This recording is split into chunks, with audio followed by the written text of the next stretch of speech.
Rey Mysterio and Eddie Guerrero set the bar, plus Eric joins us live to answer your questions. You listen to them, now hang out with us. This is After 83 Weeks with Christy Olson. That's me.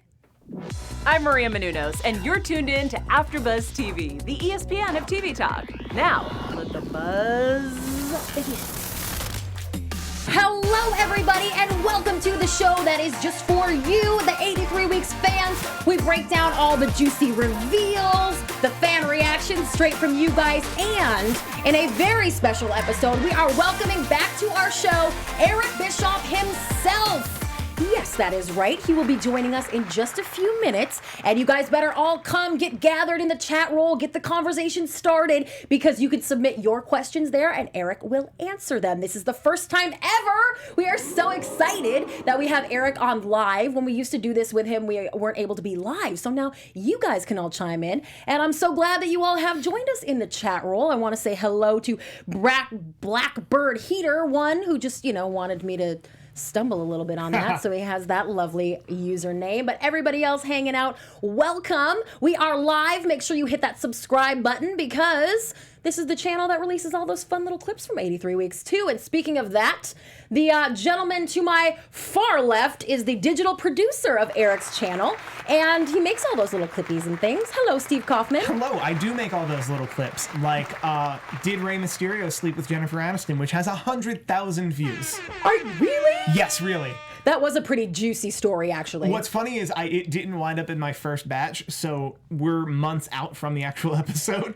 But I love when those can still get out of the park months later. And that one wasn't even from this episode about Halloween Havoc 1997, which we're going to be breaking down a little bit. And we have a pro wrestler, a real live one, guys, right in the house, right here to talk about it with us. Well, did he sleep with Jennifer Aniston? No, he did not. Oh, man. That is the curious voice of George Hermoza. I'm sorry, watch the clip. No Ray and Rachel action?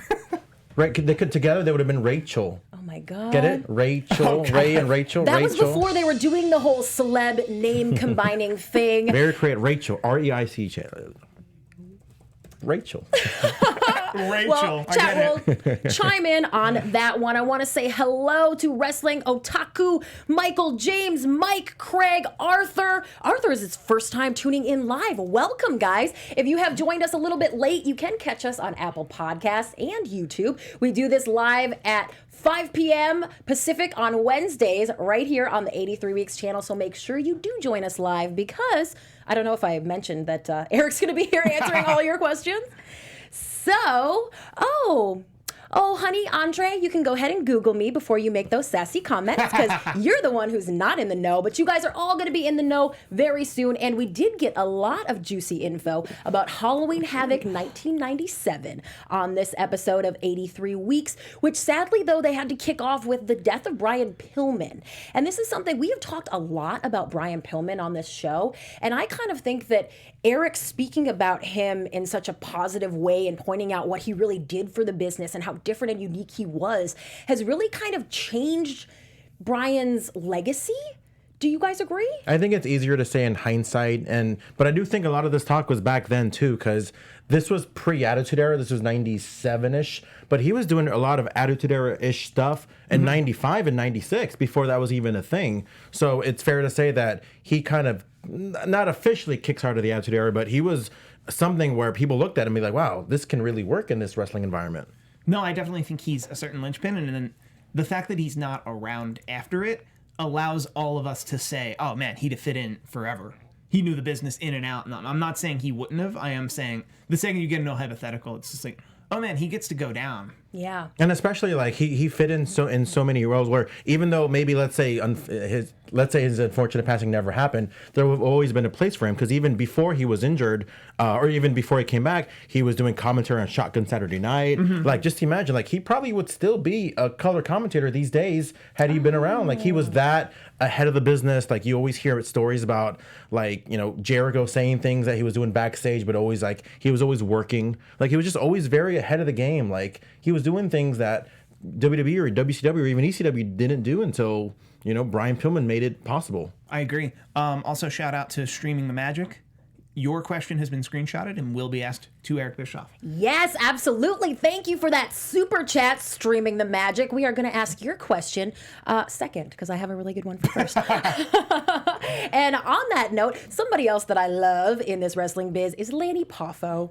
He is one of my favesies as a person and as a character. And it was kind of interesting to get this little tidbit about how Randy was taking care of his brother back at this time. And Eric does kind of admit that he brought Lanny on because of Randy's insistence that he do so. Mm-hmm. I mean, I don't think that's all that uncommon, the nepotism in the pro wrestling business, would you say? And even, too, I think it's a little unfair to kind of... Because there's this story going around that says, like, oh, that just shows how much we are not going to talk about that story, George. What story? Lanny Poffo? What? Oh, not that one? Oh, okay, good. Just keep going. Because the story's always been like, oh, that just shows how much WCW wasted money. They spent money on Lanny Poffo, even though he was never once on WCW. But that's just half the story. The part of the story looks like the full story is, well, Randy Savage took money out of his paycheck to help support his brother. Like, so that's not really taking money out of WCW. It's taking money out of Randy Savage. That just shows how much of a family man that Randy was. And the big rumor was that one of the reasons why he never went in the Hall of Fame when he was alive, not because of any beef with Vince McMahon, because he wanted the Poffos to all go in together. Mm-hmm. He wanted him, his brother Lanny, his father Angelo Poffo to go in together to the Hall of Fame. That's why we never saw Randy go in, when he was alive as an individual. Mm-hmm.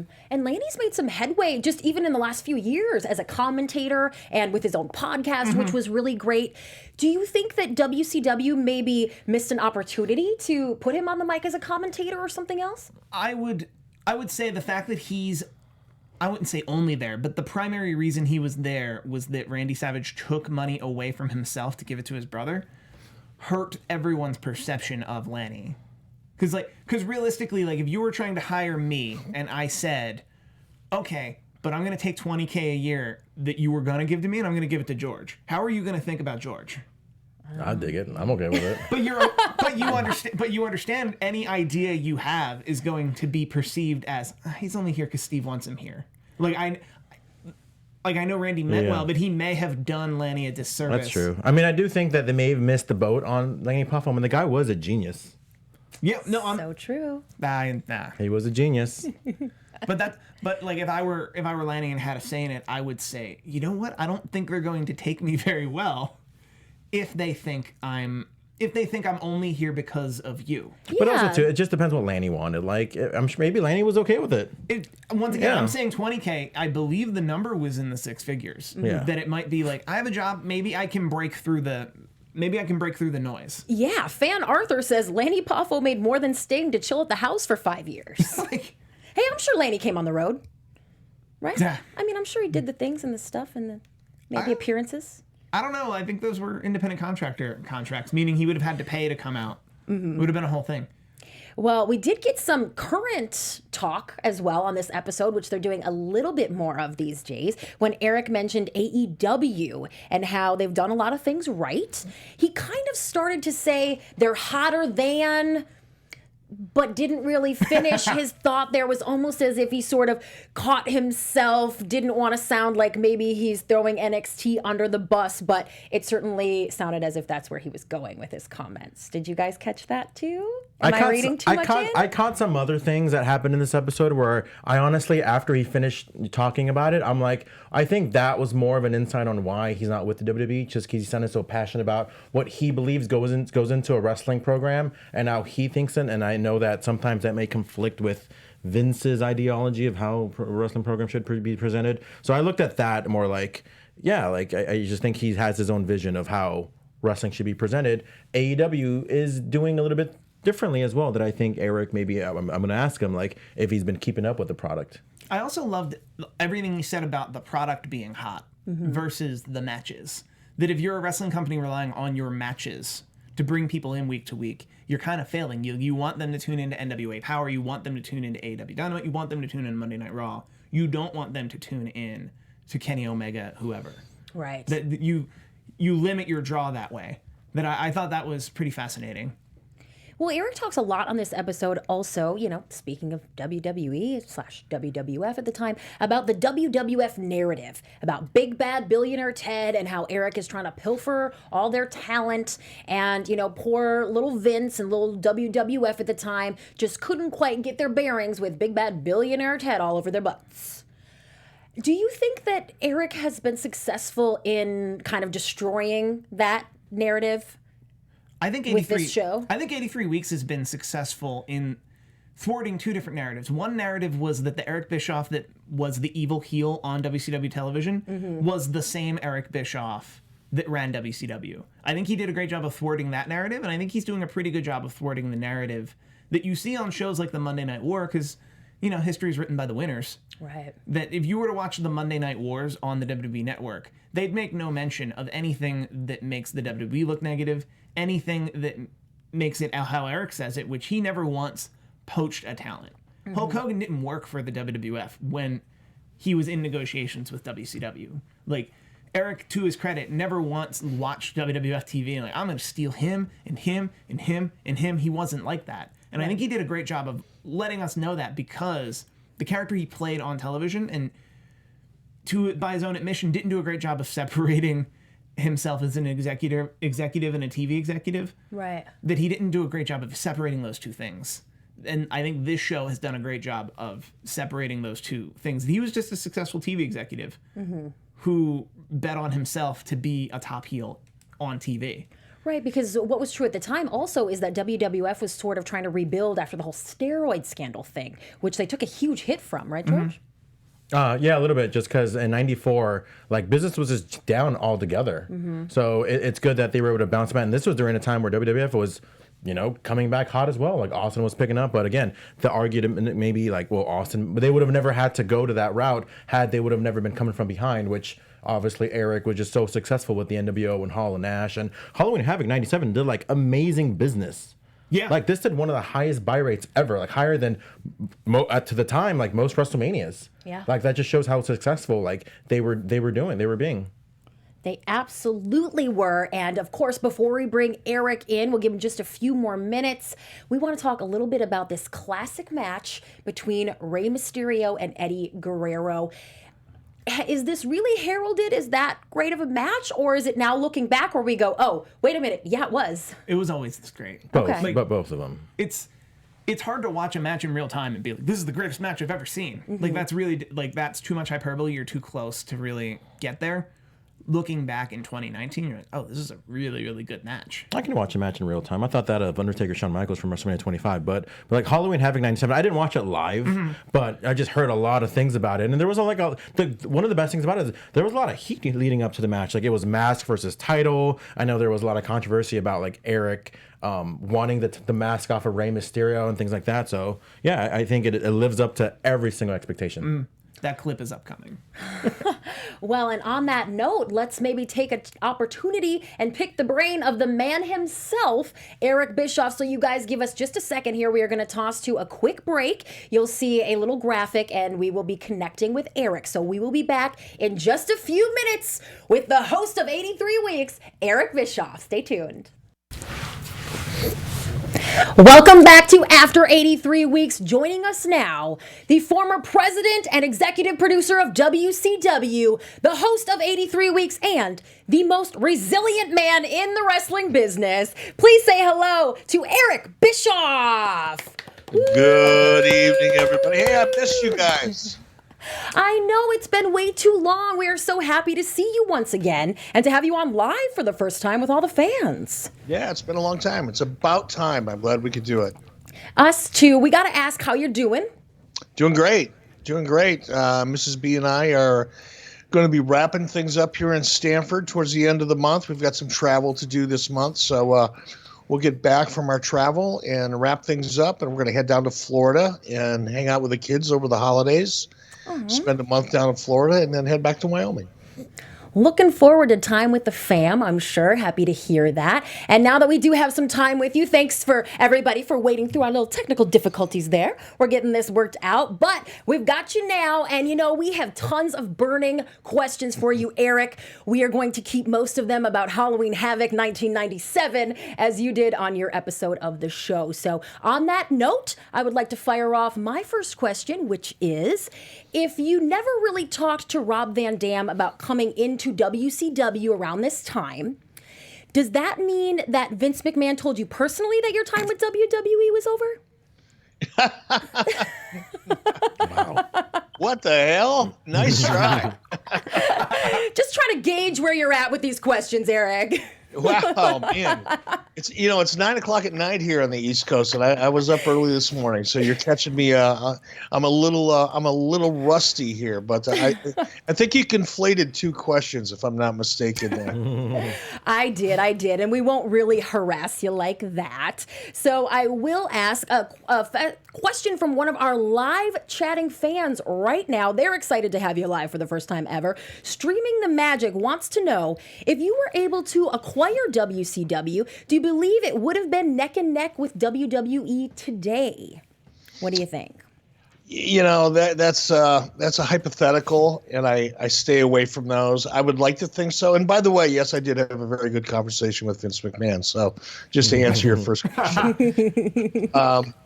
But, I stay away from hypotheticals just because there's no right way to answer it. I would like to think that had we purchased WCW and the plans would have gone through, that we would have been competitive. But who knows? That was 20 years ago, and who knows what could have happened between then and now. Well, Streaming the Magic paid $5 to ask you that question, so thank you for answering it hypothetical nonetheless. George? We're going to talk about Halloween Havoc for a second. Rey Mysterio versus Eddie Guerrero. Everybody knows how amazing, how great this match was. By the way, I still have the man bun. I know you're wondering. No, I was going to ask you about that. I saw you in L.A. for the SmackDown premiere. We didn't get a chance to hang out too long, but I was glad to see you still have it. Yes, I will still have it. I will let you know when the hair versus hair match is going to happen in there you go. My end. But Rey Mysterio versus Eddie Guerrero. They had a mask versus title. One of the best WCW matches of your tenure. Is there any other matches that you can think of from your tenure that was just outstanding, maybe the best WCW match other than this one? No, I really can't. And that's one of the things I really like about doing these podcasts with Conrad is, it forces me to go back and review the pay-per-view or the Nitro or whatever it is we're going to talk about in a given week and familiarize myself with it, because try to, if you could put yourself in my shoes for a minute, or your listeners at least, in my career, I've probably directly produced over 5,000 hours of professional wrestling. Assuming 6 matches per hour, do the math. There's probably been over 30 or 40,000 matches that I've been involved with throughout my career in terms of producing for television. And it's really hard to remember them all or to remember the standouts. But when I go back and I watch these pay-per-views again, going back and seeing Eddie and Ray, from 1997, I completely forgot about it. It was so amazing, and that's why I love going back and watching these matches, because it's like watching them for the first time for me. So my question is from @Mr. Clawmaster, and he said it wasn't addressed on the Halloween Havoc 97 episode, but why was Kurt Hennig coming out with the WCW Cruiserweight title instead of the WCW US title? And I know we've been having some technical difficulties tonight, so I just sent you a link specifically to the picture. He was for sure holding the Cruiserweight title, not the US title. And I'm curious if there was any snafu you might be aware of. Oh, someone was paying close attention there. Yeah, no, I don't think it's a snafu. I think, I remember, Kurt and I having a conversation where he was talking about dropping some weight. He felt like he was getting too heavy. And I think he was willing himself to be a cruiserweight. It's like if you visualize something in your mind and you speak about it, and it goes out there into the universe, oftentimes those things become a reality. And I think, for Kurt, walking down the aisle with a cruiserweight belt was his way of, convincing himself how to lose 30 or 40 pounds. Fuck, I don't know. Okay. It's just as simple as, like, you guys couldn't find the U.S. belt. Is it just that simple? No, I don't think that's it. I don't know what it was. A rib? It could just be a rib. We may never know. You talked a little bit very fondly about Brian Pillman on this episode as well. And I feel like you've really been successful in kind of changing his legacy in speaking about him and his time at WCW. Are there any wrestlers, any WCW guys that you feel like have a bad reputation that they didn't earn? Or anybody's backstage behavior that you'd like to set straight? Who gets a bad rep that they don't deserve? Oh, probably everybody at some point in time, most talent that I've worked with over the past, they've all had their moments, and some of those moments were better than others. So I think, it's hard to pick one person out that consistently kind of got a bad rap. Look, Brian was, and I hope I haven't given anybody the impression that Brian and I were good friends and we were tight and everything was copacetic, because it was a very combustible relationship, to a large degree, but it was a working relationship in the truest sense of the word, not in the business sense of the word. But, we definitely had differences of opinions and things like that. But I've just always enjoyed working with Brian. I never, as difficult as things got with him sometimes, it never got personal, if that makes sense. And as far as other people, look, Diamond Dallas Page got a bad rap, for a long time, just because he was so positive and so aggressive. And to this day, if I pick up my phone and I see it's DDP, it's like, oh, fuck, do I have 45 minutes to listen to him? I much prefer to get texts from him, but because he's just so positive, and he talks and he's always selling and always pitching. And I think, there were times when he probably got a bad rap for trying to put himself over, too much and push himself too hard. And that wasn't it. It's just, he's got a massive heart. He's always been super passionate, and sometimes that rubs people the wrong way, including me. I know that the typical answer is business as usual, but Halloween Havoc 97 as well as Stark 97 had two of the highest buy rates, not just in WCW history, but in all of pro wrestling, beating out WrestleMania. There's got to be some form of celebration, whether it's maybe, your pride kind of saying oh, cool, we beat WrestleMania, we beat multiple WrestleManias, whether it's financially, there can't be just business as usual. You guys had to have some kind of something where it's yeah, we did that. Did you pat yourself on the back at all? No, but I did have a couple cocktails at the Betty Boop Bar at the MGM Grand Hotel, and it was a great freaking time. No, but here's the thing. Here's the thing about buy rates. Now I don't know what it's like now, but back in '97, you put on a pay-per-view, and you wouldn't begin to get a report in terms of what your buy rates were for 90 to 120 days, and even then they would start trickling in, and it would usually take a year, sometimes longer, before the full accounting of any one pay-per-view really settled in. So it wasn't like a television rating where you found out a day or two later. It was something that occurred over a period of 6 to 12 months. And by the time you finally got the numbers in, hell, you were 6 months deep into another set of pay-per-views and you forgot all about it. So, you didn't really have a chance to pat yourself on the back from a financial perspective. Now, when you sell it out, things are great. When you have a big merchandise, you're hot. And you can tell by the general buzz within the industry whether or not, pun intended, by the way, whether or not you're hot. But it wasn't like we had any one single thing we could point to and say, wow, we achieved this, or we beat WWF at that, because like I said, we didn't get the info in for quite a while. Mm-hmm.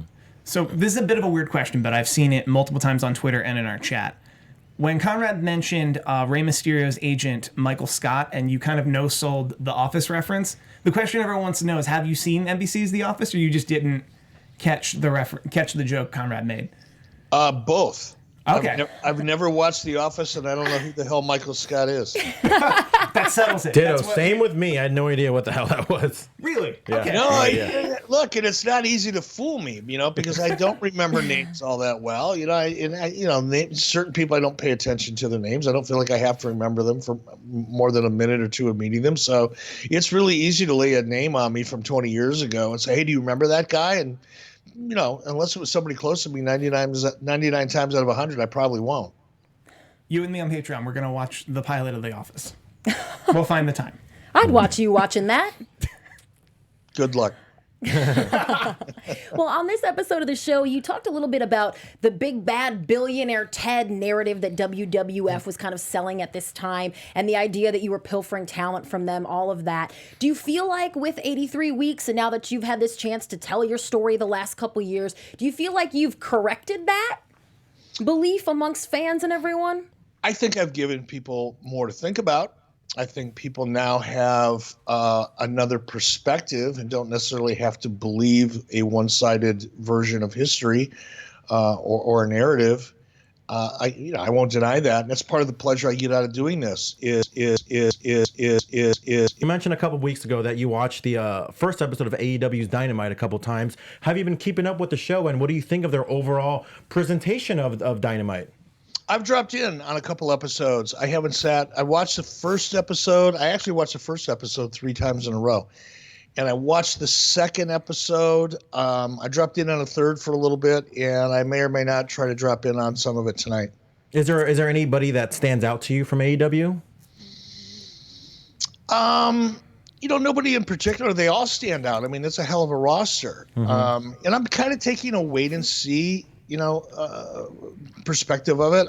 I'm more anxious to see what they're going to look like 3 months from now than how they look now, because it still has a new car smell. There's still the new kid on the block. This is by no means, I'm not, suggesting this is a challenge of any kind for them. I think they're going to do extremely well, but I think it's going to take them a while to settle into a groove and for us all to get to know the characters, including me, a little bit better, and start seeing who stands out among the crowd. But they've got a hell of a roster, and I enjoy the show. Vince asked me actually a couple days after the first episode aired, what I thought, and I was pretty honest with him. I thought the action was good, but I thought, what made that show really stand out to me was just how engaged the audience is. I mean, the audience to me made their show so much better than the NXT show. Not that there's anything wrong with the NXT show. The action in the ring was great. The characters are great. There's a lot of great things about it. But it's, when you put a live event inside of a small confined studio, kind of like TNA, I don't care how great the action is in the ring. It just doesn't have that big event feel to it. And you don't get the energy that you get from the audience. And that energy in the arena that we see on the screen translates to the viewer. And when you don't have that energy, like I say, no matter how great the stuff is in the ring, it just feels less than. Is that something that you suggested to anyone at NXT, or you think they already know that? No, I'm pretty sure that they know that. They're not going to learn anything from me at this point, but believe me. But, the business model, they're not set up right now. Now, maybe they'll tour in the future. That was a problem with TNA. When I got to TNA, there was a lot of things that, we tried to get them to do. And once they actually took the show on the road, now it's an expensive proposition. There's no mistaking it. It's a very big commitment to go out and take your show on the road and televise it. It's much more cost effective to produce 2 or 3 or 4 shows inside of a soundstage than it is to produce 1 show or maybe 2 shows while you're touring it around the country. But I think when you go back and you look at TNA, look at all the great talent that they, brought in and out of there between Sting and Rob Van Dam and Booker T and Hulk Hogan and Ric Flair and Jeff Hardy and Matt Hardy and you name it, TNA brought them through there. And it never really moved the needle. And I think the reason for that had nothing to do with the talent necessarily, is it just didn't feel big. And I've used this kind of analogy before. Imagine, tonight the World Series is going on, right? Can you imagine taking the same game, all right, the Astros and the Senators, and putting them in a little league ball field, and there'd be 50 or 60 people, in the bleachers? No one would care. and I think that's kind of the same thing. Unless it feels big, the audience at home doesn't feel a need to care about it. That's just my point of view. And that was the same problem TNA had. I think it's the same problem NXT is going to have in the long term. If AEW continues to tour, which is a big financial commitment, it's a long-term proposition. You're not going to get a return on that investment anytime in the first 2 or 3 or 4 years. But if they're looking beyond 2 or 3 or 4 years and are looking at a 5-year plan or a 10-year plan, and they continue to tour that model, then they're going to be tough to beat. Yeah, well, this seems like the right time to pose to you the question that we got the most from all of the fans, most recently from Maurice here in our live chat. So we have to relay it to you, and they are dying to know if AEW has reached out to you or if you plan on working for them anytime in the future. I have not spoken with anybody from AEW.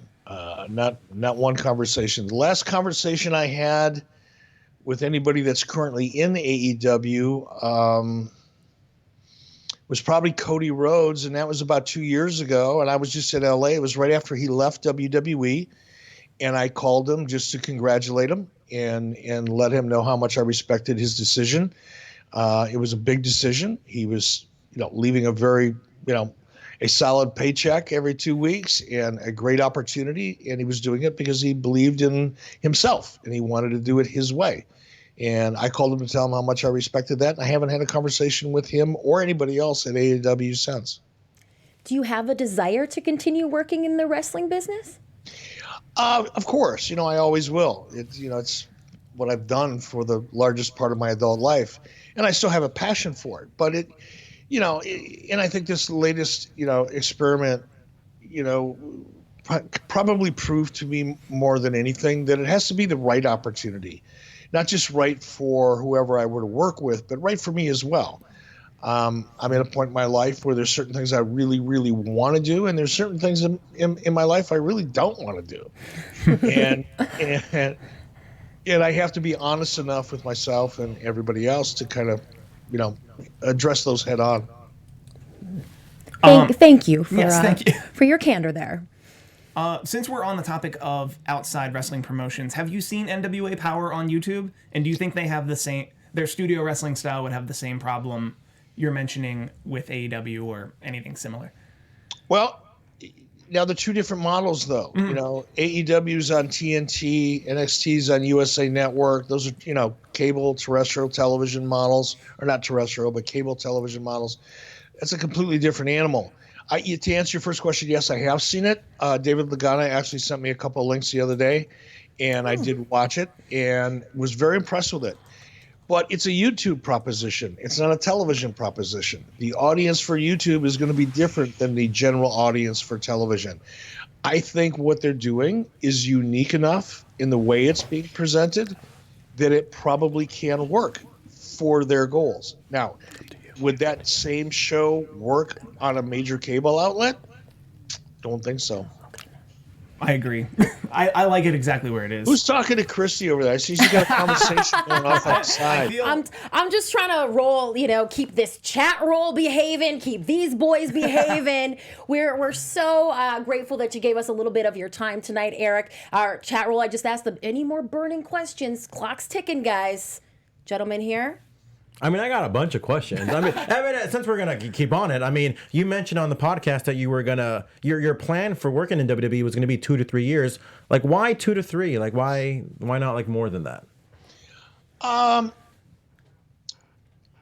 Here's the honest answer. I'm 64 years old. I don't plan on working until I'm 70. Mm-hmm. There are certain things in my life that I really, really want to do. Still. While I'm young enough and active enough and healthy enough to do them. I came here, I don't want to go too deep into this just because we're not going to have enough time to really do a decent job. But I came to WWE. I agreed to take the job because I had a certain goal in mind. There's a certain thing. There was one really big thing that I wanted to try to accomplish while I was here. And had I been able to accomplish that, I probably would have said, okay, great, check that box, time to move on. I didn't come here with the idea in mind that I'd be here for 5 or 10 or 15 years, just because I have no desire to be in a corporate environment for that length of time. But, it just didn't work out. So I've got a beautiful home. My wife and I have a beautiful home in Wyoming. We want to travel. There's a lot of things that we still want to be able to do. And working 80 hours a week at WWE would put a little bit of a dent in those plans. Well, that's understandable. We got one last question for you, Eric, from Blast Thunder. I think this one will make you smile. Who would you rather be stuck in an elevator with, Jim Cornette or Vince Russo?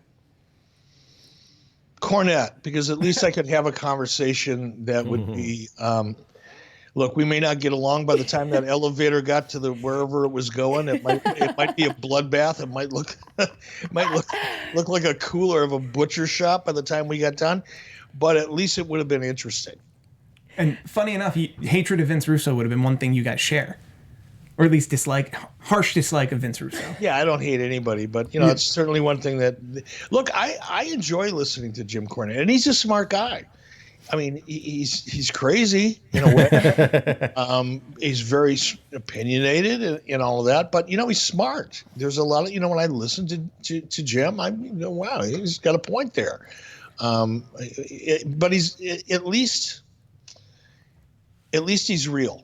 You know what I mean? You may not like him. He may say things that, you find distasteful. He may say things you may not agree with, whatever it is, but at least he's real. He's not phony. And in that respect, I wouldn't mind hanging out with him. I got no problem with Jim. Well, Eric, we will let you hit the hay here now, but I do want to just thank you so much again for your time, and also just tell you that the way that you have handled everything the last few weeks is just so darn refreshing, and it's just really impressive, and something that I hope other people who are dealing with things in their life kind of look to you as a good example. And Mrs. B, because I listened to her podcast about resiliency, and she dropped some juicy tidbits over there too, and it sounds like you couldn't have done it without her. That's true. That's true. There's a lot of things I could have done without her. So, I'm glad you listened to her podcast, and thanks for the plug. Yeah, it's great. And of course, we will keep listening to 83 Weeks. Thank you so much for hanging out with us. And everyone in the chat, too, is saying, oh my God, Eric's the God. We love you. Thanks for the talk. Tommy the Thumb says, Blast Thunder said, thanks for answering his question. And we have had such fun with you as usual. So good to have you back. And we hope to see you again soon. Let's do it next week. How's that? Yay! Okay, well, yeah. All right. Sure, why we not? didn't piss him off, guys. All right. Thanks, Eric. Bye-bye. Thank you. Great seeing you guys. Thank you very much. Great seeing you.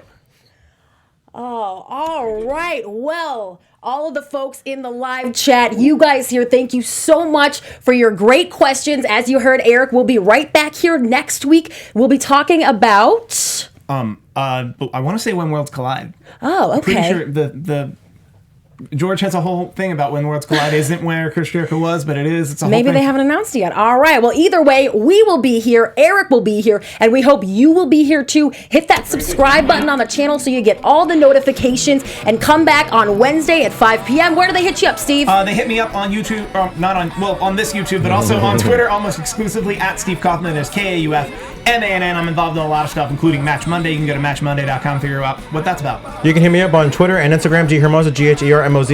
I cover Monday Night Raw in Spanish here. I cover After 83 Weeks. Thank you for having me. You can find me all over. And you guys can always send your questions for Eric or for me personally to @ChristyReports. Love to hear from you. Thank you so much for tuning in. Please join us live. You can see we have a good time. See you next week. Our founder, Kevin Undergaro, and me, Maria Menounos, would like to thank you for tuning in to AfterBuzz TV. Remember, we're not just the first, we're the biggest in the world, and we're the only destination for all your favorite TV shows. Whatever you crave, we've got it. So go to AfterBuzzTV.com and check out our lineup. Buzz you later. The views expressed herein are those of the hosts only and do not necessarily reflect the views of AfterBuzz TV or its owners or principals.